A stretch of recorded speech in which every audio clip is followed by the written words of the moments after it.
Hey guys, Android Guardian here. So, as you can see, what we'll be playing today is The Elder Scrolls 3 Morrowind for the Xbox original in this case, although I'm running it on a 360. This is actually going to be a bit of a series I'm going to do. I'm going to try and record a few episodes and release them all as I go.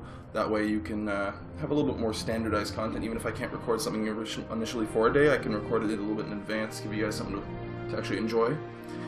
If you know The Elder Scrolls, you've probably heard of Skyrim, you may have heard of Oblivion, possibly heard of Morrowind.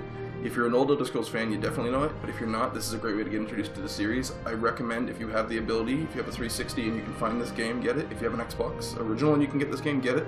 Play it. It's super fun. The graphics, of course, compared to what we see now, are dated, but it's still an amazing game, and it's a big open world. Just like Oblivion, just like Skyrim, you have lots to do.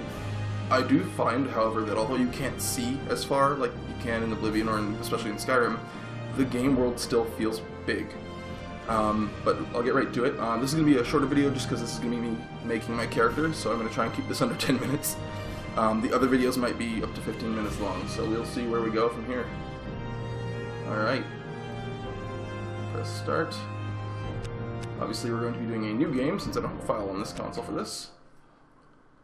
Now, Elder Scrolls, it's a big series. This was the first console game. Prior to this, the last two, technically three games, were only on PC. This is how I was introduced to the series, and I love it. It's just a wonderful game. Load time's not the best, but we'll get through it as quickly as we can. Still, if you've played any of the games in the series before, you'll know there are the races. You can choose the different elves, humans, the orcs, the Khajiit, which are the cat people, the Argonians, which are the lizard people. Not the ones you see on the screen, actually, at the moment.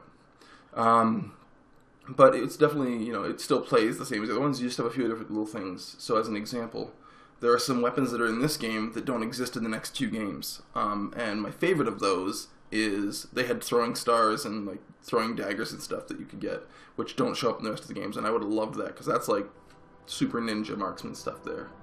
I'm going to skip by this so we can get through to the character creation part, but it's definitely neat. I would recommend reading it through. Stand up. There you go. You were dreaming. If you take a look here, you'll notice this guy here is a dark elf. Ooh, my controls are reversed. I'm going to have to fix that quickly. Alright, well, first and foremost, let's go with a name. Let's make this person, I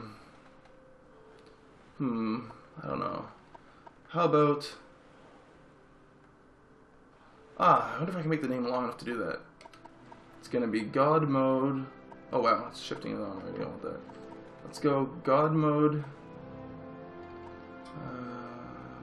Shift space M O D E. So I'm gonna call him God Mode Gerald.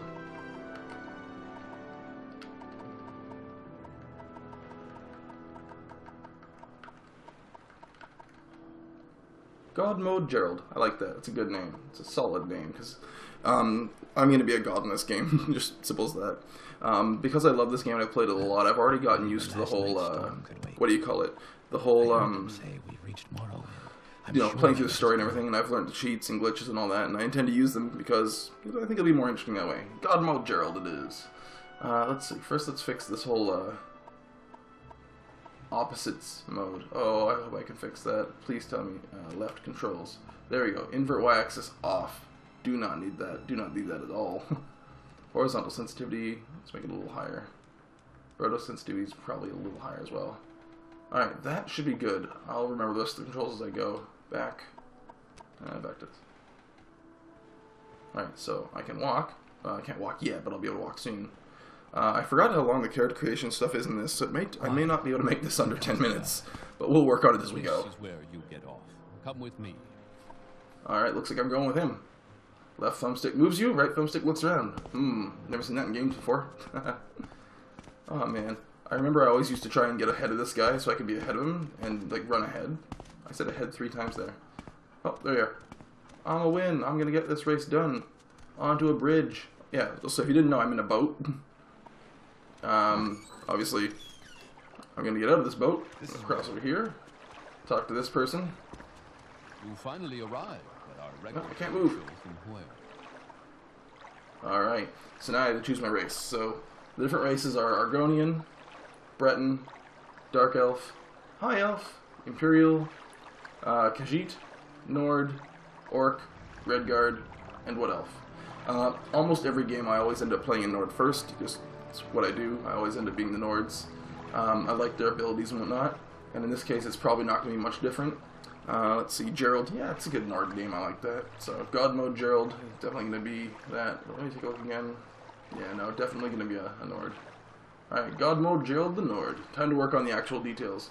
So, obviously, you press X, you can switch between male and female. In this case, since his name's Gerald, it's pretty much got to be a male. Let's see. So, we can work on the face or the hair. So, there's the face. As you can see, it says white and black for face and hair. On the original Xbox controller, in case you didn't know, they didn't have the extra bumpers at that point. You had your triggers, and then you had the white button and the black button. So when you're playing on an Xbox 360, that becomes your right and left bumper. Right bumper is your hair, or face, sorry, and then the left bumper is your hair. Let's see. Lots of faces. So as you can see, obviously, there's not the same level of customization as there was in Oblivion or Skyrim, but that's because this game just couldn't handle that kind of stuff at the time. It would have been too much detail, too much to load. And obviously, you couldn't have as much variety when things looked like this. I was looking for short hair, but not bald. Well, that'll probably have to work there. Is there a better face for that? No. I think I'm just going to go with the one with the goatee. That works. Alright, so that's that. That's that. It's all good. There we go. So, Great. person's made to some degree. Right in. Follow me up to the office and they'll finish your release. Yeah, come on again. Can't go third person yet. So into Satanine, Census, and Excise. Excise? Excise? I don't know. Gotta talk to this guy. Yes, we've been expecting you. You'll have to be recorded before you're officially released. There are a few ways we can do this, and the choice is yours. Alright, so you can answer his questions to generate your class. You can give him the info to pick from a class, or you can fill it out yourself and lets you create a custom class. That tends to be what I do. It takes a bit more time, but it means that I can actually choose what I want. You can name your class. I'm just going to leave it as adventure for this. You can choose your specialization. So my specialization can be combat, magic, or stealth. I'm probably going to go magic for the sake of this, because of the fact that God mode requires me to use some spells and stuff, and this will give me a little bit of an advantage for that. So, magic. My favorite attributes will be strength and intelligence. I actually like that. Strength means it's your, physical ability. They don't really give you a lot of info, but turns your maximum amount of magicka, affects your starting health, how much you can carry, your maximum fatigue, how much damage you do, and all that stuff. So those tend to be the ones I like to stay with. For major skills, I always usually have a few specific ones in there. So in this game, there's actually an armorer skill. So your armorer skill dictated how well you could repair armor with what's called armorer's hammer. As a god, I'm not going to need that, so I'm not worried about that. So destruction spells, important. Armor, at the time, was important. Not going to be important in this when I get finished. Let's go with... So security is your, your lockpicking, as they call it. They put a few of them together for Skyrim and Oblivion. Sneak is neat, but I'm not really going to need sneak. I'm probably going to wear light armor at most. So we'll make light armor 1. Medium armor. Oh yeah, medium armor disappeared completely. Armors were split from medium into heavy or light in, I think it was Oblivion that they did that. If not, it was Skyrim. It's been a while since I played Oblivion. Marksman is your ranged, so, for my throwing knives and stuff, that's what I'm going to have there. Don't need heavy armor, obviously. Hand to hand is your physical, whatever. Short blade, probably. So, in Skyrim or in Oblivion, they made them bladed instead of short blade and long blade, and whatnot. Axe and blunt went together. So they really, mixed things up a bit. Whereas here you have, as you can see, a ton more, I guess you could say detail or control. I think that's good. So athletics is a good one for my speed. For minor skills, long blade is good. Put sneak. And, oh yeah, spear is another weapon that completely disappeared. They just don't have it anymore. Enchanting was also a lot more detailed in this. Let's see.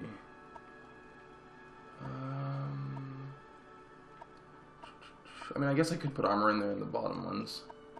And athletics. What was the other one? Athletics and acrobatics. That was it, yeah. There we go. That works out. Or maybe I should switch those two. No, that's fine. I don't want to take too much time. We're already at we're already 10 minutes now. Okay, well, we're almost done. So, this will be it. This is my class setup. I'm sure I'll remember more as I go, and I'll regret this, but oh well. The letter that preceded, you mentioned you were born under a certain sign. So, if you've played the series, you know that there are different signs you can be born under. They'll give you special abilities. If you're playing this the normal way, my recommendation tends to be go with the tower. The reason being, the tower gives you the ability to open up a 50 points lock. So, whereas they went to a difficulty settings in the later games, in this setting, literally each lock had a number, like a level, you could say. And so, you needed a spell of that level or higher to unlock a door.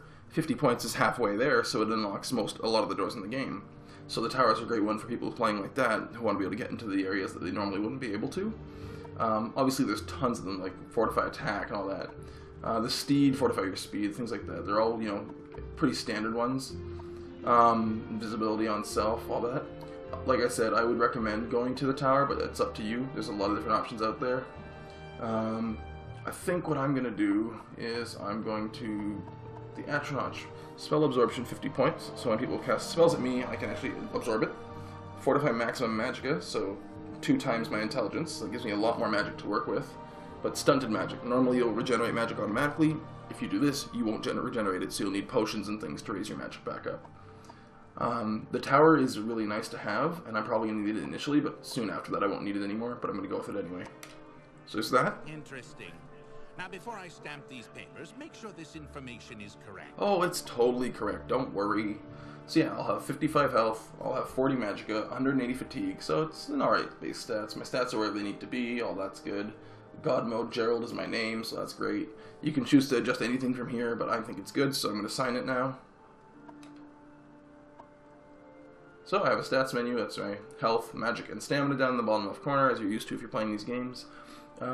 Press B to use your menus. When you're done with them, press B again to close them. Show your Sure. papers to the captain when you exit to get your release fee. And so, yeah, that's it. I pick up the papers. So now I have my papers. You now have an inventory menu where you can see what you are carrying. Like all menus, press B to use your new menu. The triggers cycle between menus, and B again to exit your menus. So there we go. Now I'm supposed to take these to the release captain. When I get into the city of Seydenine, that's when I'm going to end this video, so I should be able to do that before 15 minutes, easily. So, learn how to do combat, pick up the dagger on the table. If you look over here, there's a dagger there! Oh wow, look at that! Just like it said. But yeah, no, like I said, the graphics aren't amazing, but it's neat. There's a little note you can read here if you want to. I guess I'm technically spoiling a very, very small thing for you, but there's, in the little courtyard I'm about to get into, there's a barrel. I think more than one barrel. One of them has a little item that's good to get. It's just something simple, something neat. So yeah, this is the skeletons. They're a little creepier in this one than they are in the later games. I mean, they kind of became not scary pretty quickly. So, open world, look at this amazing graphics and the viewing and the lag. But yeah, see this barrel here? Click on the barrel, look at that, an engraved ring of healing. Take that. Petty soul gem, probably not useful. Wait, sell it though. So right there, I got another menu. Now it's got stuff for the different things there. You can toggle between them. Go here, and I have to talk to one more guy. He'll give me some stuff I should do, and then I can move on, and that's probably where we'll end it. Talk to the captain? Oh man, okay. Oh, there's the captain. Look at his fancy armor. Alright, now I gotta talk to him about a bunch of things. Talk to him about Morrowind. Talk to him about background. Talk to him about duties. There's a lot of things here I'm supposed to talk to him about. Balmora. Siltstrider. Uriel Septim. My trade. The Empire. Imperial. There we go. So I've talked to him about pretty much everything. So, persuasion in this, pretty simple. You can admire, you can intimidate, you can taunt, and then you can bribe based on how much gold you have. Not likely to work. So there you are, see? I went from 40 to 26. Alright, so I'm going to head out, and we'll end it here. Please press the white button to use your journal and review what you've been told. You should probably check out Ariel's trade house on the left. You're on your own now. Good luck. Alright, and this is Seydenine. So, guys, I'll be doing Morrowind for a while. Hopefully you enjoy it. That guy's apparently talking to me. He's excited. But yeah, take care, guys. Great day, and see you in the next video.